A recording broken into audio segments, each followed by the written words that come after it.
G2's mistakes over Not and even over. close. Will they keep that flow going? Let's not dwell on the past, guys. I think that's important here. It's good to live in the present here, Crepo. And let's talk about the draft, because to me, I think so much of TSM's success has been decided by the pick and ban. I think that they have, defaulted to some pretty poor strategies for their strengths, and I think that top lane has been pretty exploitable throughout MSI. I want to see TSM drafting to their strengths. Give the picks to Hanser. Will Hanser be good on anything other than Kennen and Rumble? Kennen's already been banned out, and we got to see what happens next. Also, is 957 going to pick a horrible Jace matchup against Dumpster, leaving Team WE also with a tankless composition? Because that is how TSM exploited that matchup last time. So that's definitely something we need to keep an eye on. It is. I mean, you can see both teams with a lot of focus here on top lane. The Ivern obviously has been taken away. Svenskaren's other preference would be Lee Sin. We'll see if TSM is willing to give that over to Condi. I would almost want to see like a range support ban here by TSM. And then they can trade one range support for the Lee Sin. Get that one. The problem is they have been playing Braum Panda only, and they don't really want to buy into that range support meta. Karma and Lulu available. Ivern was banned away, so it looks like they're going to steal the Lee Sin from Sven. And I mean, the one problem with this for TSM is they're not a team that really wants to play double shielding support. Yes, Shie will play one of the others. So if you take Lulu and you don't take Karma, you could see Shie pick up that Karma for bot lane or for mid lane. Now they have to steal the Lulu away, not because it's a great champion, but because otherwise W is doing exactly what you just said, Azale. They run double shields, aggressive jungler to kind of match that in the early game, and they'll just play entirely around Mystic. That is a strategy TSM have tried once around Wild Turtle, but it didn't work. Not because, in my opinion, Wild Turtle was the problem. It was actually in that game that Hanser and Svenskeren were dropping the ball. Yeah, I definitely agree with that. But that said, I don't think it's playing to TSM's strengths to run those sorts of compositions. So I would prefer to see, more solo lane focused game. And to get that, you can also just focus on getting mid-prio somehow. It's quite hard into the Karma flex though. That would mean you'd have to pick maybe Talia on the side of Bjergsen, then double ban some strong matchups against it, forcing that you can always push mid, and then you counter-pick your top lane as last. I think that would actually be a decent big ban. And Talia, that's the run back from their original series. It was Talia for Bjergsen versus Shie on that Karma, and Bjergsen was able to have so many strong Weaver's walls, not even about the roams necessarily, but about cutting people off and creating opportunities for the team.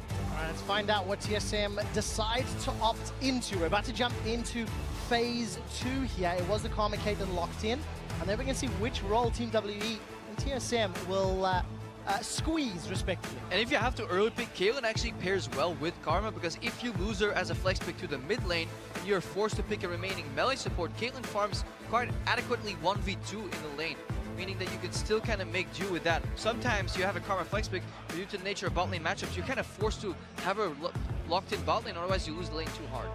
Yeah, that makes a lot of sense, and I am expecting now TSM to focus bans to squeeze out one of the roles, which will then first pick in the second round of picks, then leave their other solo lane pick for the counter pick, and thus trying to get advantage in both of the solo lanes. And then if you see, what do you have to pick still? Mid and top lane, and because the enemy has a flex pick mid, I don't think it makes any sense to squeeze mid. So yeah, definitely plays into their strength playing around Hanser. Just squeeze the top lane, get him in favorable matchup. Now top lane continues to be the focus here. Fiora, Rumble taken off the table, so a lot of tanks still up and available. Kennen was removed, Kled, Shen was removed, so... Fizz is still a big player in the top lane right now that we need to watch for. Obviously more of a counter pick rather than just a blind pick. And we have to remember that Bjergsen can flex that to mid, so TSM could pick that up in this next pick if they want to go for it, and leave WE without the confidence to know where it's going. Yeah, that could be the blocker to the Syndra potentially. Alright, one game played for Hanser on that Fizz. Has played it already here. MSI. Malzahar was the next ban for TSM. Yeah, because Shie has a history of playing Karma in the mid lane, and obviously that leaves Malzahar as a decent support. Also, just instantaneous engage there, quite strong in the bottom lane. Yeah, and I don't really like the champion, but it's a strong pick for Ben because it is something that he is very comfortable on, and I think it's also something that warps your gameplay so much that TSM is willing to throw a ban at it to not have to build all these QSSs. I think WE wants to play LeBlanc now, because they say, you know what? LeBlanc's banned. They would want to play LeBlanc, but it's banned right now. Because that usually with the Nami ban, it tells them, we don't want you to flex this Lulu to mid lane. But flexing Lulu to mid only kind of happens with LeBlanc. So I'm actually quite confused why they ban out the Nami. Alright, can Hanser lock in the Galio? I love shoutcasting this champion. Has not played that once this year. And as the timer runs down, there's your top laner. And I do think this makes sense in the context of this draft, because if you look at what are the top laners that are probably pretty high priority left over for 957, it's something like Nautilus, it's something like Gragas. Both of those are dealt with very easily by Galio. He can push in, he loves itemizing towards MR early on, but the Fizz may be a problem. One game played, Talia was a potential pick for Bjergsen early in the draft. Now that it's locked in for Shia, where does TSM go? Will he take the Lulu, or will he pivot and pick something else? I think they need damage in this draft. They definitely need to pivot. I don't think picking Lulu mid here is the right choice. I would be really surprised. I think the TSM's comp would be pretty low on damage, on consistent damage in a fight. If you do go Lulu mid, you're relying so much on Wild Turtle. This is essentially just a protect the turtle type composition once again, which is where they fell short before. Also, what else would you play in the bottom lane? Lulu is actually fine in dealing with the relentless push from Ash and Kaylin right there. Lulu Karma can do, Lulu Ashwater can do just fine. Maybe lose slightly, and they can just give Bjergsen his favorite pick. So one cool thing about Ryze and Galio is this is a way into the backline for the Galio. You can actually set up that Realm Warp. Galio hops in, starts channeling his taunt. You pop out and you can drop that taunt off pretty much immediately. So that is some backline access, some disruption, and an added way in for Galio. It's going to be difficult to catch a Lisa and a Fizz and a Talia, who have a fair amount of mobility as well, but let's find out what TSM can do. They've got that traditional tank. They've got some grouping power in this 5-man squad. Yeah, was he Svenskeren on Kha'Zix? He failed against SKT because he lost his flash early on and then still went for familiar gank patterns that left him flashless and obviously with no escape. He does have the opportunity to gank both top and mid lane because both these laners bring their own crowd control effects to the table. That is absolutely necessary if you want to get those ganks off early with Kha'Zix. How good is TSM at shutting down the 1-3-1 setup that could be put into play by WE with Fizz and Talia in respective side lanes? I mean, it's something that I think you can answer with the Ryze somewhat, and Galio can definitely hang on. I don't think that he's an easy champion to actually dive, but they will probably lose pressure as the game goes on. Yeah, lane-to-lane mobility has been a strategy like in the last year, you know, with Tahm Kench and Ryze compositions. Galio Ryze compositions do something similar too, especially if you put the core unit, the 3-man in the center. Ryze can always join from top to mid, Galio can join from bottom mid. However, the last time TSM played 1-3-1, they were having issues getting Hanser to the fights at the right time or getting the 4-man squad to play passive, waiting for Hanser to get pressure. So that's something they hopefully have refined for this game. Well, let's see how much pressure Hanser can apply as we load up for the last game here of day 3. It's Team WE from the LPL taking on Team SoloMid from the North American LCS to set the scene once more. 2 wins and 3 losses. The first stage of the round robin is wrapped, and we are starting the back half. A win here will tie you up with G2 in that 3rd, 4th spot, and a loss will put you down in 5th, 6th. So there is a lot on the line at the end of day 3. And you can definitely tell who has the courage and the confidence in the AD carry matchup when you look at the items. If you're a confident AD carry, you go Dorn's Potion. If you're not sure, you may eat a lot of poke, may misstep sometimes, you go Longsword 3 pots. Both starts are definitely viable. Sven, for example, will always go Dorns, even in Blade of the Ruined King rush matchups. Well, Sven definitely one of the more confident AD carries playing here at MSI. And I think rightfully so. I mean, he's shown that he deserves to have the confidence from his team to rely on him in late game. If I remember correctly, was it G2 against SKT when G2 were unable to break the wave clear? Wave clear on the side lane. I mean, they were unable to land arrows. That too. That was the core component. That too. This time around, Wild Turtle's got the arrow. And they were unable to kill Faker despite him being leveled down. Let's see how Team WE handle this Galio pick. Remember, LPL, one of the only leagues that was able to play with Galio throughout playoffs and in their regional final. And Galio is actually one of the best leashes from top lane. With Kha'Zix starting W plus the Q, you essentially instant clear those little wraiths, so you're able to get a very fast start. It's actually to the point where I play with some Galios, and the mid laner's like, Chalet Leash. He's like, no. His jungler instantly panics. You're not stealing my Raptors. Galio puts them on 20%. I do not need any additional help. I like my experience. Yeah, this should be a power clear for Svenskeren. All right, what can he do with the clear? In the previous game, we've seen the impact. Condi's going to potentially set up an invade here. So that speed's really important because Svenskeren is doing his standard 2 camps one side and then crossover. Condi's going in. He is, however, spotted. He is spotted, but the TSM bot lane is shoved in, mid lane is shoved in, so they can't really respond, and Svenskeren has to go for a trade. Yeah, this is something where starting locations are really important to place between pushing lanes. WE is doing the right thing. They're abusing their pushing bot lane matchup. However, because of the preemptive ward from TSM, they're completely fine reacting to this. Also, Svenskeren is now covered by a pushing top lane. So often he goes in for an invade and dies. That is if his top lane is not pushing. He has, however, in the past lingered too long here, went for wolves, and ended up paying the price. It's also pretty smart to actually pull this all the way back, because you can see that that ward being dropped does not give Xie any information other than the blue is already gone. He doesn't really know the timing on when it was taken exactly. Now look at the pathing from Sven. He actually managed to avoid that ward entirely by hugging the wall. Condi's going to decide to back away, most likely for the Scuttle Crab. I'm looking at the lanes.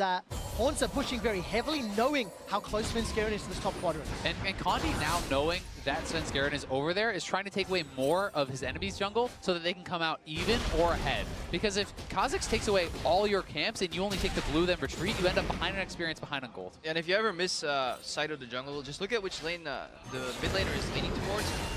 Talia has been leaning right in the lane space the entire time. Bjergsen slightly to the left. They obviously respect that the enemy jungler is going to be on the other side most likely, so if they ever get ganked, they're on the other side of the lane. Yeah, perceiving information from what you can see from your enemies. Take a look down as Svenskeren is going to move into his quadrant of the jungle and find it all cleared out. Bifrost running through some of those shields and mana. Been shoved under the tower by Caitlyn and Karma. Somewhat expected in the opening levels, I feel. But they're playing their role right now.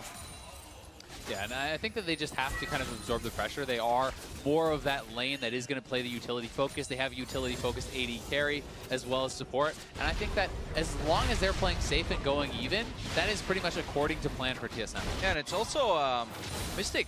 Despite being like a super strong AD carry, he's running Warlords, not Fervor here on his Caitlyn, so he's not looking to scale. Really looking for that lane dominance with the Warlords Wellest. Well, we've talked a lot about the bottom 4 members of the map. We've not really touched on 957 or Haunter. Haunter just keeps shoving 957 in. He's farming up relatively well with that corrupting potion. This is why we haven't spoken about the top laners. Wild Turtle again takes a mantra Q from Ben and is just shoved under tower. So one thing I'm looking for here is the triple Dorans, and that is the buy that Haunter's going to go for. With this triple Dorans, one Q can actually kill the backline, and you can really start to accelerate your pushing power. You also can harass the Fizz pretty well under that turret, and Galio plus Kha'Zix is a pretty powerful diving combo, so they are going to have to be wary of that. Yeah, that's why 957 is looking for sustenance here. Going for an ultra defensive build, no rush here. Only any offensive items, no magic plus dark seal, corrupting potion. It's about as sustained as you can be on the early gold rather. Well, looking at this top lane, 957's already teleported back to lane. Haunter with the pushing lane has actually used that to his advantage and saved the TP. Also getting closer to level 6 in that heroic entrance. Yeah, both junglers in kind of counter gank position here. CA trying to lure in Bjergsen respecting the midway point. Pretty clean play from both sides. Honestly, standard as well. We're looking for something to break the mold here. Sven sees Condi here. Right, a lot of damage down. Tastes Condi's fear. No ultimates yet. Condi's also got a level advantage. Leap forward. Flash out from Bjergsen. Gets the Rune Prison. And the first coming over too. Look at the seismic shove and the unraveled earth. Shia gets a reply back from Team WE. This is getting messy. So far, it's a 2-for-1. Haunter with a TP advantage. He gets a Justice Punch to Mystic's face in the back end. Ben is running low on mana. He's already flashed in. So is Bjergsen. There's no more mana for an overload. Looking for those autos. A big shield from Ben, just enough to escape under the tower. And TSM get a 3-for-1. Yeah, hubris and an error in communication from Team WE. You pointed out earlier, Hanzer at teleports still available, yet their aggressive movement of the jungle on the other side is unwarranted. Condi cannot afford to make this move, while TSM can collapse with multiple members and teleport down. You face check the Kha'Zix, you're going to pay the price, and Bjergsen and the rest of TSM so fast on this move, and the pushing advantage that netted Haunter, that summoner spell, is able to come up so big for TSM, especially getting the kills onto both Turtle and Bjergsen, 2 of the big damage dealers for TSM. Yeah, and also really good CC layering right now. Haunter under pressure. Let's see, Idol of Duran buys some time, but the Troll Pole gets 957 out safety. Yeah, it was really well timed. Exhaust earlier in that skirmish from Bifrost as well. Chained into the taunt, really leaving Mystic without any answer. 957 looking to capitalize. Remember, he built defensively earlier on. He didn't rush any Sheen or any burst items. Now, one thing I would like to see here now is Svenskeren moving topside, trying to cover that wave, because he has the support from Galio with that hero's entrance. So he can play a little bit more confident than you otherwise would normally be able to do. So TSM should be looking to move around here, but with Rise and Base, it is a bit risky. All right, Svenskeren was stood right on top of a ward. There's no chum rewards available to 957. Red buff secured out by Condi. He's going to be able to walk out to safety. So they get the buff steal, at the very least. The wave denied up in the top lane, and Hornsa does a little bit of CS, but he gets an assist to his name. Yeah, I mean, it's a good move from WE to make them best of a bad situation, right? Yes, they lost the fight, and that is pretty bad for the bottom side, but you can at least get some CS and experience over onto 957, who is supposed to be a split push threat and needs to get an edge in that matchup. Yeah, and I'm still trying to bounce back from that ridiculous amount of activity in the previous game. This time around, TSM and WE, a slower pace, respecting the ability to level up, and Condi, with the support of Shia, steals another buff. They steal the buff, and they wanted to get back to their side of the map really quick, because Hanser is looking for the reactionary play. If Shia can get the blue buff and push in Bjergsen, who will not have one of his own, that can lead to the 4-man dive party, because bot lane is still consistently pushing in. They are, and they are up, a little bit in farm, but so far so good. You also do have to worry a little bit about this Ashe initiation, because the rotations can come down with the Ryze ultimate, and you can set that up pretty well with the Ashe. You can actually mess with the Talia. If the wall comes out, you can walk towards it as wall turtle, and then here they go. He's going early. All right, where is Bjergsen? He's trying to come into the Realm Warp. Ben may be dead already. Realm Warp's going to deliver Bjergsen into the bottom lane, and he gets the kill secured. Mystic Rune prisoned up, but there's not enough damage. Team WE want to reply. They close the door on Wild Turtle, Bjergsen, and Biofrost. There's a little bit of support coming in from Svenskeren behind the wall, but Team WE, they can't find the CC or the damage. Yeah, and they have the safety with Kha'Zix there, who can jump in on anyone who moves forward. So TSM covered that play very well. As I said, you have the Realm Warp to come in, so when you're pushing, you expose yourself to that attack, and they were not covered for that play. And this was also a reaction on the blue steal, because Shia left the lane to steal the blue buff. Bjergsen got the push, and if you get the push, you can leave. So they're actually first to roam bottom, despite losing their blue buff. All right, 957 going very forward onto Hornsa.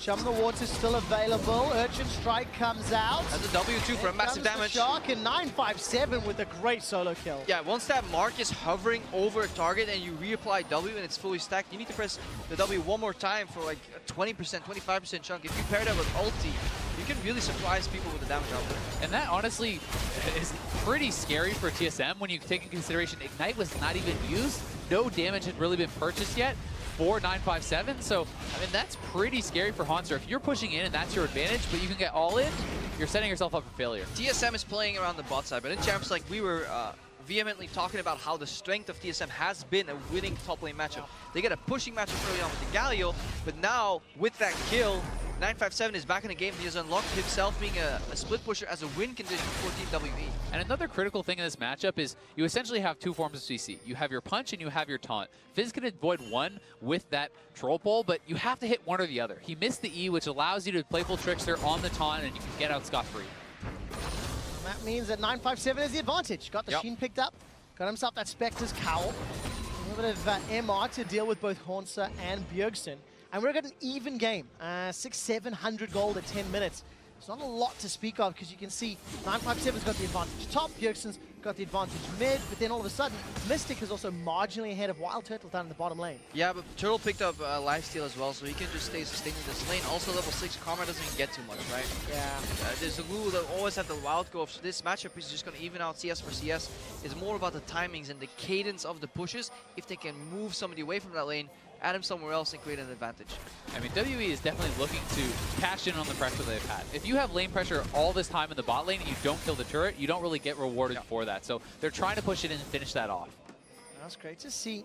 A lot of respect being given here by the two respective teams. WE and yet another invade, but this time Svenskeren jumps onto Ben. Sven's immediately exhausted, and Condi follows through the resonating strike, gets the first kill. A heroic entrance. Hornsa lands on Bjergsen, gives him the damage reduction, but Biofrost is being chunked down by 957. Chum the Water's going to be negated by the wild growth. It doesn't matter. 957 gets another kill. Team WE even it up, and escape for the ultimate for Bjergsen. Ace in the hole, not going to kill Hornsa yet. Condi's looking for the Sonic Wave, misses the shot. And Wild Turtle is nowhere to be found. He only just entered this fight. This was a complete collapse on the bottom side. As Zale pointed out, the turret was low. WE was 3-man rotating to make a pressure play on the turret. TSM sees this, knows this, willingly commit to the fight, and end up losing. I mean, that's the biggest point. They chose that fight. Svenskeren jumps in with his 80 carry in base without his teammates in position, and now you're in a world where 957 picks up 2 more kills, is up 2 levels on Hanser, and TSM is in so much trouble. Yeah, because if you look at the cooldowns, Biofrost has really short cooldowns on Exhausted Flash, meaning he just used He is the one most prone to getting caught here, yet Sven jumps in. I love the instantaneous reaction from WE though. Condi, really the spearhead of this play. And where's the damage for TSM in this fight, right? You need your AD carry around base because no one is going to be able to finish these players off. They're building MR. Ryze can't do it. Galio can't do it. You need the action position, and TSM's comp falls apart in a situation like this. Yeah, when everybody's choosing these individual partners, you know, mano a mano, 1v1, then Mystic is just completely untouched and he doesn't go. He continues to put damage out there too. CA forces another flash. It's almost too easy for WE here. They just make it look so good. Team WE take the lead at 13 minutes, 1,500 gold, 3 kills now for 957. That is not a champion you want to get fed. No, and the problem with it as well is if you don't have mixed damage solo laners, you can't challenge the Fizz. Yeah. Because he can just itemize just magic resistance. He's going in again. All right, Bjergsen's gonna get caught out. Chum the whoa! He just got eaten alive, sent back to the void. Yeah, I mean, you get the knock up from the fish, sets up for the seismic shove from Talia. Easy combo for them to pull off, and they're pushing turrets on top side. They're getting so much. They're going to be able to continue that push. Yeah, they're getting a kill in the mid lane, additional mid lane turret here. They're splitting the map evenly, but even tier 2 will get sieged upon. Xie could even rotate to get the zoning weaver as well. That flash that Bjergsen lost in the earlier skirmish got punished ultra hard here. Now remember, earlier today, Team SoloMid took down G2 in a very dramatic game. They went 50+ minutes. Team WE, however, they lost to the Marines. There's nothing wrong with losing against the in a Marines. fairly one-sided game. But the mentality shift to come back into it, Team WE, they've just completely shored up their early game, and they've read TSM like a book in the last 5 minutes. Well, when you look at the success from TSM, both games they won were Hauntzer dominating the top lane. It was Kennen against WE. It was the really fed Rumble against G2. And without that side lane pressure, so much pressure comes down to, I think, a more kind of complicated game plan for TSM. They seem to fall short when there's so much going on. I mean, let's take a look at 957. 2 magic resistance items finished. He's sitting on the Spirit Visage, he has a Sheen ready, and now he can start itemizing more efficiently, but he's so relevant in the game still that his base damages are enough combined with the Ignite to take anybody down, really. Well, Dragon was secured, but that's a small solace for TSM. 1 tower to 3, 4,000 gold, roughly, or 3.5 at this stage. Yeah. And Team WE are completely online. Of course, they can start to play this 1-3-1 if they want to, in the not too distant future. They're actually going for a 1-1-3 here, it seems. Mostly because Xie wants a blue buff before he moves to a side lane. Also, you can play when you're this far ahead.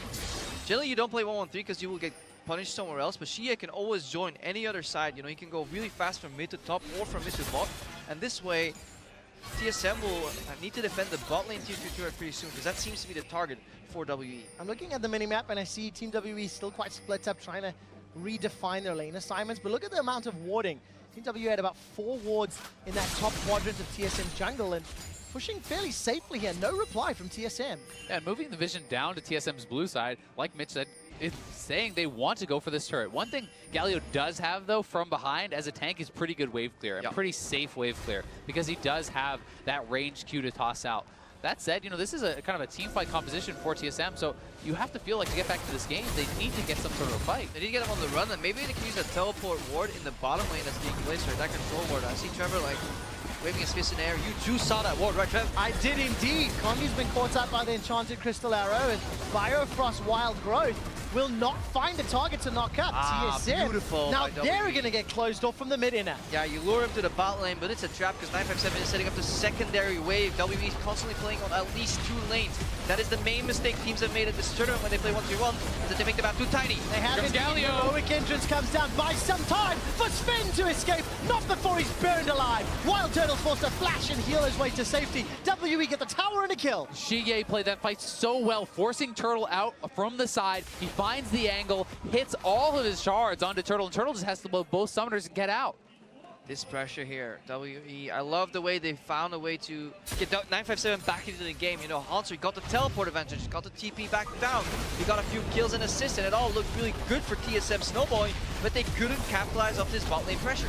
And this was the Team WE that we come to expect from the LPL. When they get a lead, they know how to snowball it ahead and accelerate it very, very quickly. You kind of have to wonder, though, what is Svenskeren thinking? Walking up to that turret that has less than 10% HP into melee range, gets fished. I mean, this is not something you can defend, and we see these players making these kind of mistakes throughout the whole tournament. Yeah, these players, and Svenska in particular, making it 5 out of his 6 games, maybe you could, even question it.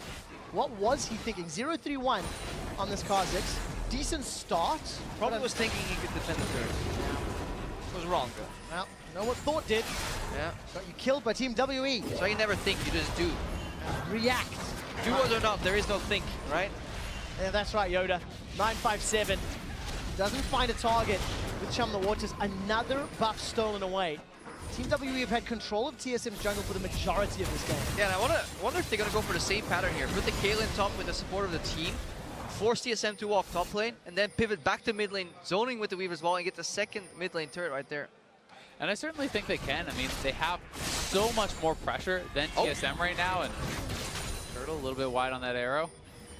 Just look at the experience advantage. Like, that is somewhat problematic. When you look at AD carries, when you look at top laners, experience means so much in League of Legends, and WE is controlling the map, they're farming the jungle camps, they're having better wave control, and they're getting edges everywhere. Can we talk about the arrow, though? What would you like to talk about? I don't know, what was that? I have another color here, I don't know what it was wishful thinking. Yeah. I looked at the minimap, I thought maybe Realm War? Yeah, okay, no, but, I accept that, actually. But it was optimistic, I think, which is ironic, because it was onto Mystic. But not onto Mystic. Did not hit Mystic, and that means he survives. I'm looking at the items really quickly, as is my prerogative. Infinity Edge almost completed for Mystic. Abyssal Scepter Haunting. Guys, for Shia, getting closer to Trinity Force for 957. He's already terrifying, and that's just going to be another switch. And I think the item completions for Caitlyn is such an important thing to point out, because Caitlyn is supposed to be this weak champion in the mid game before you get your 2-3 items, and Ashe is supposed to be the kind of time that you're dominating now. With the Blade of the Rune King completed, you're very strong, and they haven't been able to really get anything done. Well, they haven't. 957, however, has 3-0 and 2 of his team's kills. The inner turret in the bottom lane is the focus here for WE.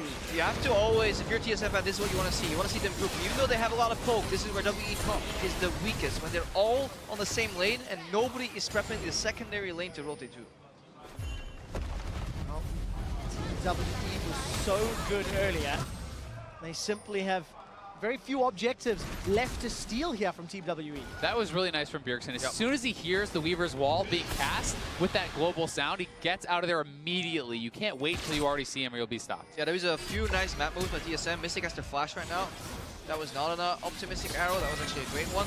We saw also earlier Svenskeren hiding in the bush, trying to attack 957, ganging up with Hanser on him to attack the side lane. So TSM attacked the side lane, forced W to group, then dragged them back to the other lane, forced some ultis and used Realm War to disengage, and now got a major flash. For the last 2 or 3 minutes have been played very well by TSM. And with flash down on that AD carry, TSM can look to posture around the Dragon, because that does make the Caitlyn much more vulnerable to something like that Realm Warp setup or the Kha'Zix plus Galio combo. Kha'Zix plus Galio is the winner.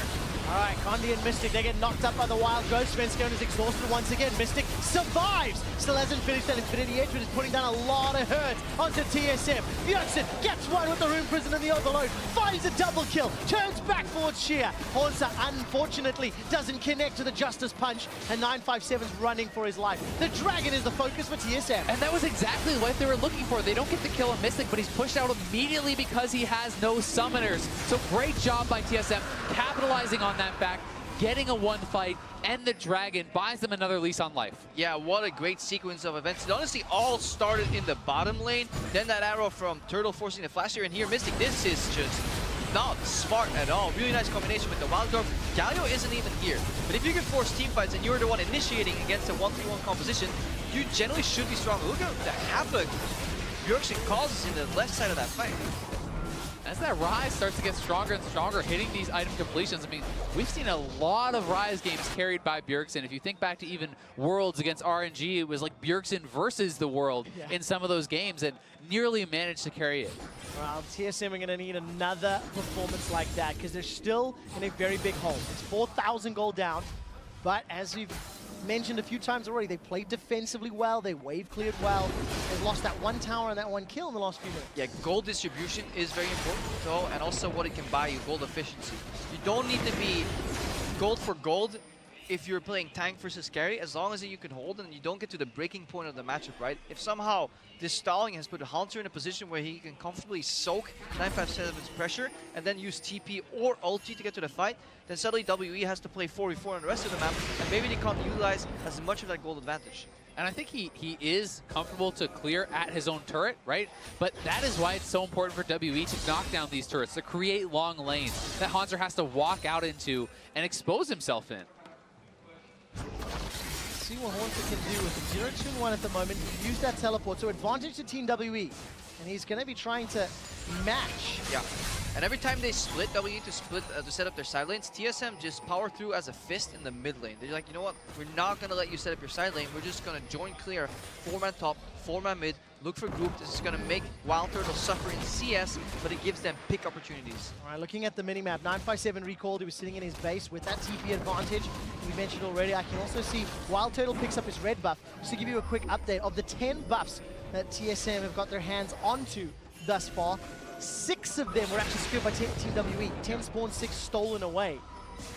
And this was just pointed out by Grumpo. Look at all the pink wards that are being picked up by TSM. This is something they do well in the mid game, fighting for vision control, everyone carrying pinks, and Haunter has to cheat up more towards mid lane to be in range of a Galio ult. Oh, Ash Arrow. They may go in. Nick is able to escape though. Still has the claims on the flash available. 957's teleport has been used, and a big threaded volley chunks down Svenskeren. Seismic shove, hold Haunter in place as Bjergsen playing a threat in the side lane. Chum the Waters still hasn't been fired by 957. Very good round war by Bjergsen. Yeah, I'm loving the fluidity of how Bjergsen moves in and out of these fights here. The right timing, he moves in to relieve pressure off his team, and then trades that with a Realm Warp for an escape here. TP advantage will go towards TSM, and honestly, they've done a fantastic job stopping the bleeding. There's no room for error though with this deficit and the vision that Team WE are trying to set up around a Baron buff, but look at the ultimates. Team WE have them all available.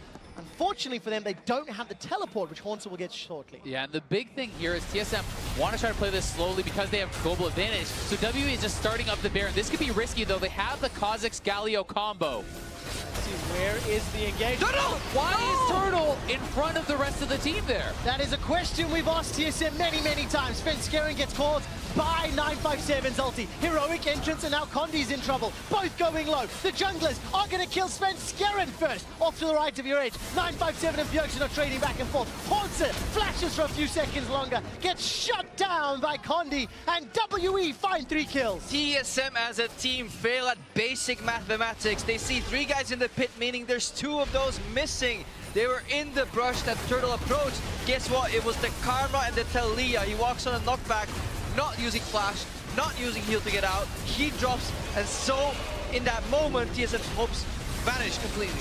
I mean, TSM had WE in a good position where they force down the globals. They can wait it out, slow play it, get Fizz in a bot lane, then look for the engage. And you have a Galio to face check this. Why is Turtle just wandering in, walks back into the seismic shove? Down goes Turtle, and probably down goes TSM's hope in this game. And this is also, it's a lack of being on the same page. Your communication has to be, what do we do? Slow contest, fast contest? Because when you say fast contest, that means somebody else has to be in. So this is probably TSM in the mindset of we have time. But Turtle is not on the same page with his team, so either that's a communication error or an individual misread from Turtle himself. Regardless, TSM is no longer playing as a unit, and it costs them so much. Yeah, it really does. It's a 7,000 gold lead for Team WE. They've got Baron buff in a 1-3-1 comp. And 957's teleport will become available in the not too distant future. 2/3 of the cooldown already burned away. Now let's judge this push and pull here from WE. Are they going to commit for the fight and a dive? So many teams do are going to play it slow, methodical. I think we're just going to look to see them play a 1-4 right now. They have 4 members in bot, shove it up, pick up the free gold on the map, and I think this is the smart and safe way to play the game. Have 957 by himself. No one can contest this guy solo. If you send 2 to match him, dive with the rest of the 4, force on the turret. Or just keep bouncing between mid and top and eventually use Reaper's Wall, get a 3v0 on a turret somewhere. Definitely use that pressure. It's not the highest yielding play, but here we go. First turret under siege. That's exactly what Bjergsen did earlier in the tournament. Team WE, uncontested, break open the base. Looking at the mini-map, the minion wave is slowly making its way to the bottom turret. Team WE, however, they're looking for the inhib. Chum the water to use. Yeah, major cooldowns have been used. Remember, this is not a team fight composition. A team fight's okay for WE. The true strength still lies in the split matchups. Seismic shove onto Horn serve. Bjergsen looking for an opportunity, waiting in the flanks. Keep your eyes on that man. The team SoloMid, they're sticking together. They haven't been able to split WE. And the wave is pushing away from WE in the bottom lane. It doesn't matter. They've got the objective that matters. Let's see him. Yeah, you saw the strength of the composition there, but the lead is just simply too big. And I think WE have played this out so well from the position that they've been put in. That's an extremely safe, high percentage play with the Baron. They quickly knock down that inhibitor, and they can take the Dragon, reset, spend their gold, and really are at a monumental lead. And something that WE have done really all game long. You know, every time they push into TSM territory, they're either setting up the vision, stealing the buffs, or in this case, knocking over the objectives. Just great play from the LPL representative. Yeah, they got caught up by an arrow once. Guess what? They pick up both Mikhail's Crucible and the Quicksilver Sash here. So 2 tools to avoid that. And that definitely makes it a lot harder for TSM to find a crucial pick. And I think that defensive itemization like this is so smart when you consider the state of the game, the ways that TSM can win. Yes. How does TSM win? Well, Haunter gets backline, lands a big taunt, they kill off Mystic. Well, QSS kind of denies that. Oh, how else do you get, well, Ash Arrow, right? Mikhail denies that. Or you dive and Bjergsen's not here. That's also a way to win. All right, the Idol of Duran, that's a good block from 957. Takes the Justice Punch to the face, but it's just not enough damage to burn through that tank on Haunter. I love teams getting used to the new Galio. It's so intuitive to step away when he charges backwards. To start body blocking that dash forward, it's always very satisfying to see. Yeah, very useful. It allows Team WE to take inner turret top, almost take down this top lane tower as well. But Team SoloMid are holding for a few seconds longer. Got the cannon though. Yep. Will fall here. Yeah, it will eventually. Condi's looking for a target. Tower goes down the back end. Condi gets cut off by his own teammate's Weaver Wall. A little overeager here from Team WE. They're in a 5-on-4 situation, and Ben is a sacrificial lamb. Team SoloMid get 2 kills, but they lose another turret. Yeah, Condi overreaching there, and then Bjergsen with the Realm Morph Galio combo into the back line. They find a couple kills there, and they buy themselves at least a little bit of time. And that was the combo we were talking about in Picks and Bans, how TSM could get to the back line, but they're in such a deficit. It may not matter, it may be too late. Condi, he kicks flash instead of kick flashes. So he basically flashed too late. He was looking to kick somebody into the fight, but he messed up the inputs. Obviously the reaction play from TSM was really satisfying to watch. Really satisfying for Team WE to at least break up in the base, right? It's still like a 10,000 gold lead at 30 minutes.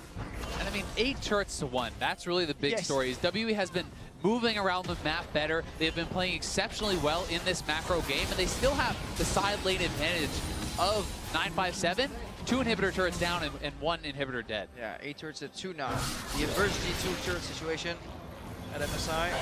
Looking at the mini-map, Team WE got a lot of support coming in. Biofrost is forced to flash. Idol of Duran will buy a few seconds with a Sonic Wave and a Biofrost. Condi doesn't pull the trigger yet, has timed out, and Justice Punch once again knocks 957 away.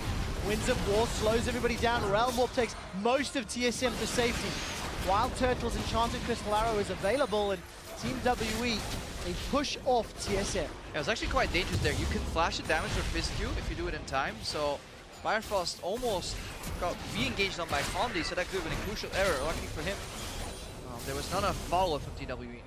Not a follow-up yet. It does feel like a matter of time. You know, one of the big narratives that we had for Team WE coming in is that they were the Elder Dragon team from the LPL. But we have to clarify. About a lot. We have to clarify. They're an Elder Dragon team not because they win by fighting around Elder Dragon. It just happens to be that, according to the LPL casters, that they fight their way back into the game around 35 minutes, which is obviously the Elder Dragon mark. But it is not as relevant to Elder Dragon fights itself. No, but of course, that's terrifying for TSM to just know that WE get better in the next 4 minutes. Hey, 4 more minutes. And they're already in such a great position. WE very comfortable in closing out at these stages of the game. They definitely are, but I think the game is likely going to come down to this next Baron spawn. I don't think WE will risk another dive into the base here.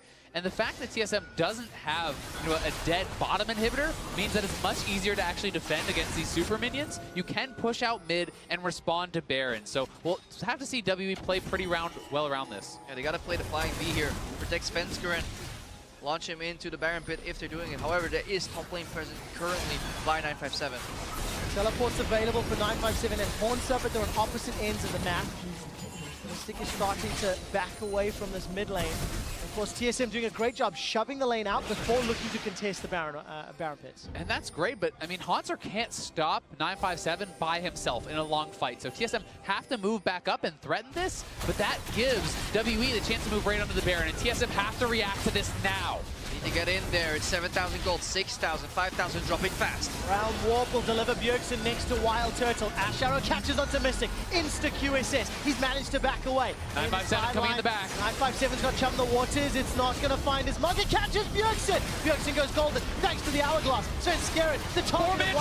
Now 957. He's forced to go low. Guardian Angel is available to him if it goes down. Idol of Durand was used by Hornser. Nobody has died yet. She is running away. Threaded Volley goes down. Somehow, Wild Turtle dies on the side. 957. It cost him his GA. The Troll Paul to safety. Svenskeren tastes his fear. 1 for 1. Top laner for ADC. Very important counter kill there for TSM. Turtle stepping a little bit too forward and not using his heal again goes down for TSM, but a very close fight, and TSM does hang on. Yeah, they make the right map moves, WE.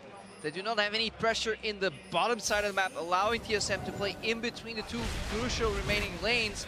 And you don't want to burn that Asher down, so Svenskeren can always hop in, go for a Q smite. 50-50 is not what WE were looking for. So their error in their ways was in the setup. Watch this again, how easy it is for TSM to approach here. Keep your eyes on Bjergsen as well. So much pressure. And it's also so key to actually get that QSS down on Mystic from the Ash Arrow, so it was a good job to hit that from Turtle.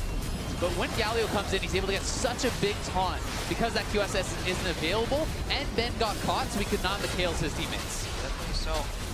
Then here, Turtle steps forward. On. This is a TSM Dasher started. Top lane has teleport. Mystic is quite far off. This may be a very tricky situation. Bjergsen also low on mana. 957 on the side. Already peeled away. 957 teleported in the Weaver's wall, slowing down TSM's escape. And Bjergsen is down on mana. But it looks like TSM have been able to regroup towards the top. The problem is they're being surrounded. Yeah, WE has corralled them. They're going to look for a game-winning fight here. TSM needs to try to hang on. But TSM is strong in numbers. I think it's much more important that they need to get back to their base, because this now leaves the bottom or the mid lane inhib open. Somebody should cancel their backs though. Two inhibitors exposed. Team WE decide not to interrupt TSM. They're playing a little bit nervous with this as well. A lot of hesitation back and forth. WE does not stop the base. A 957 backs off the inhibitor, and both teams kind of flub on the play. Oh, Svenskeren is pinged out. They know he's in this brush. 8 seconds to base here. Redemption to cancel. Fantastic. Oh my word, Svenskeren is now going to be the target of Team WE. Sends out the Void Missiles and leaps away to safety. Flashes on cooldown so Sven can't use it. She is rock surfing with the passive here. Very important to catch him. Svenskeren was looking for a cheeky play, but the redemption, hero play. Heroic entrance is actually going to send Hornser into the wrong side of the map. Now he's behind 5 members of Team WE. Gets a 4-man taunt. Bjergsen's on the flank, looking for Condi. Hornser's running for his life. Biofrost is Turtle can't enter the fight. Team SoloMid tried to engage, but they're losing their members' HP left and right. A killing spree for Shie as Hornser goes down. Wild Turtle's a target for 957. He's going to hop forward, looking for this Urchin strike. Uses the minions, attacks him. Wild Turtle manages to escape. Yeah, Shie with an MVP performance in that fight. The way he peeled for his backline as Galio hit that multi-man taunt. Svenskeren is still dead right now. I love the way Shie controlled that fight. Bjergsen could never get in, even on the flank, because Mystic was holding him there. Such an incredible job by Ben stopping that base. And this is likely going to be a WE Baron.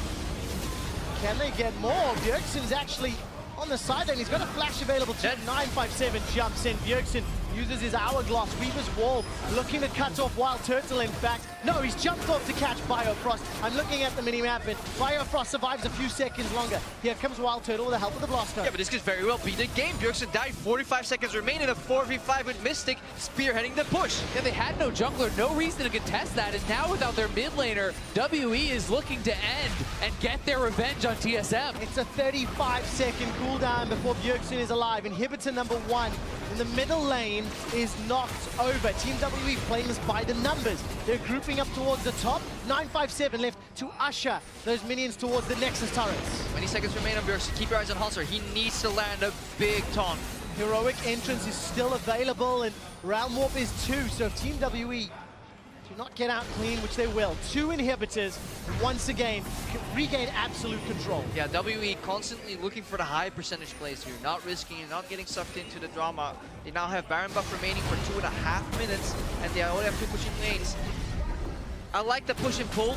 So Svensson, the reason he stayed is that when these things happen, when people get pushed out of their base and then you have the enemy team running into your base, they generally turn around while they're in your jungle and then rush to Nashor. If you base and then have to run to Nashor yourself, you're going to be late. So you're operating under the assumption that there's no topside vision. That's why Svensson wasn't here. But obviously if he's caught out, this fight happened with such a stellar performance by Xie. Yeah, so well positioned too, over the blue wall there, sitting in that buff pit, zoning Turtle and Biofrost out the entire time. And you know if you keep Turtle out of the fight, TSM just doesn't have the damage to actually punch through the rest of the team.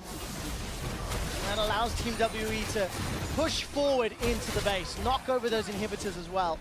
Team SoloMid in what was a 3v5 opted to not really challenge Baron, stick around too long, and now Team WE, they're barreling down this bottom lane. Weaver's wall to cut off any sort of defense, and the tower's knocked over. And you have to feel like TSM needs to engage right now, and WE knows it. We'll see if they can actually absorb this and get out. Realm Warp is going to deliver Haunter into the back line. He gets an idol of Duran Torn. Condi gets interrupted by the Wild Growth. That was a good job by Biofrost. A heroic exit from Haunter. Bjergsen's still sitting on the side, but Haunter's already down. Svenskeren forced to flash defensively. Wild Turtle, the damage is dead. So is Bjergsen. The captain goes down quickly after. Team SoloMid are routed in their base, and the LPLs, Team WE, take down the Nexus turrets, turn their attention to the Nexus, and they gain revenge, defeating Team SoloMid. And what a game from WE. They look so strong here despite falling down in the early game, always playing to their win conditions. Xie was so big on Taliyah, not only the team fight zoning, the use of the Weaver's Wall to secure turrets, and this was just a great, safe, and high percentage macro game from WE. Yeah,